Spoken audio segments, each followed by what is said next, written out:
सूरजपुर गांव में सुबह के 7 बजे थे। सूरज की तपिश से हवा भारी हो गई थी। पेट्रोल पंप पर गाड़ियों की लंबी कतार लग गई। मोहन ने पंप का नोजल नीचे पटका और चिल्लाया, पेट्रोल खत्म हो गया है, शहर से टैंकर नहीं पहुंचा। यह सुनते ही कतार में खड़ी गाड़ियों के इंजन बंद हो गए। रामू चाचा ने अपनी मोटरसाइकिल का हैंडल जोर जोर से हिलाया, लेकिन इंजन ने कोई जवाब नहीं दिया। सीमा दीदी अपनी स्कूटी के पास खड़ी थीं। उनकी उंगलियां हैंडल को कसकर पकड़े हुए थीं। रमेश किसान ने अपना सिर अपने दोनों हाथों से पकड़ लिया, क्योंकि खेत में सिंचाई का समय तेजी से निकल रहा था। चीकू अपने घर की दहलीज पर खड़ा यह सब देख रहा था। उसने अपनी माँ का हाथ पकड़ा और पूछा, क्या पेट्रोल के बिना जीवन रुक जाता है? माँ ने कोई जवाब नहीं दिया, बस एक लंबी और गहरी सांस ली। पंप के पास खड़ी भी में सन्नाटा पसर गया था। लोग एक दूसरे को देख रहे थे। किसी के पास कोई समाधान नहीं था। पेट्रोल की कमी ने पूरे गांव की रफ्तार को थाम दिया था। चीकू घर के पीछे की ओर भागा। वहां एक पुरानी साइकिल धूल की मोटी परत के नीचे दबी थी। उसने उसे खींचकर बाहर निकाला। पहियों की रबर सूखकर सख्त हो गई थी। उसने दादाजी को पुकारा, दादाजी क्या यह काम करेगी? दादाजी बाहर आए। उन्होंने पंप उठाया और टायर में हवा भरनी शुरू की। हवा भरते ही टायर का आकार वापस उभर आया। दादाजी ने चैन को अपनी उंगलियों से घुमाया और बोले, यह कभी हार नहीं मानती। चीकू ने सीट पर हाथ रखा और उसे सीधा किया। उसने पैडल पर पैर रखा और गांव की मुख्य सड़क की ओर बढ़ गया। सड़क पर पहुंचते ही उसने जोर से चिल्लाया, पेट्रोल नहीं तो साइकिल सही। उसकी आवाज सुनकर घर के बाहर खड़े 4 बच्चे अंदर दौड़े और अपनी साइकिलें बाहर निकाल लाए। रामू चाचा ने अपनी पुरानी साइकिल को दीवार से उतारा, उसे कपड़े से पोंछा और तेल की बूंदें चैन में डाली। देखते ही देखते सड़कों पर साइकिलों की घंटी बजने लगी। सन्नाटा टूट गया और गांव की गलियों में फिर से हलचल शुरू हो गई। दोपहर ढलते ही आसमान का रंग अचानक कोयले जैसा काला पड़ गया।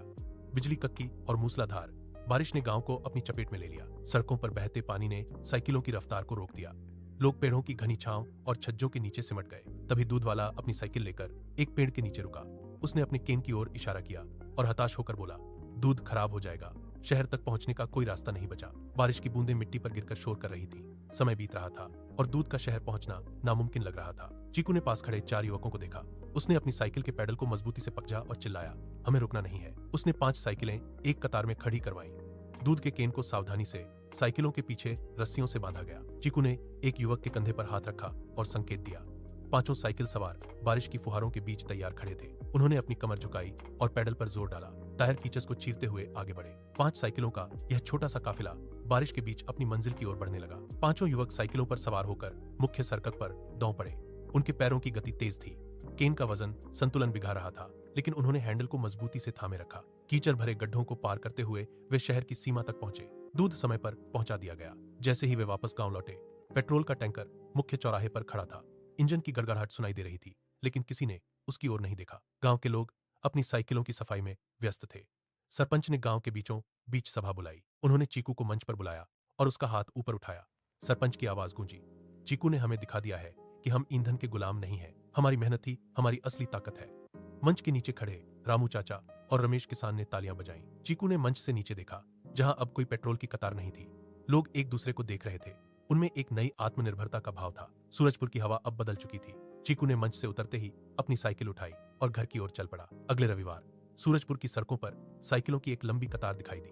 बच्चे, बूढ़े और जवान सब एक साथ पैडल मार रहे थे। यह गांव की पहली साइकिल रैली थी। हवा में धुएं का नामो निशान नहीं था।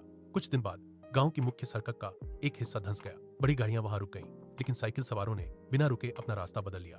वे मलबे के बगल से आसानी से निकल गए। चीकू ने यह सब देखा।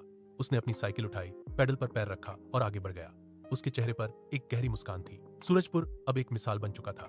मुसीबत ने उन्हें घबराना नहीं, बल्कि समाधान खोजना सिखाया था। अब वे जानते थे कि असली ताकत ईंधन में नहीं, बल्कि उनके अपने पैरों और संकल्प में है। सीख, मुसीबत आए तो घबराना नहीं चाहिए, बल्कि मिलकर उसका हल ढूंढना चाहिए।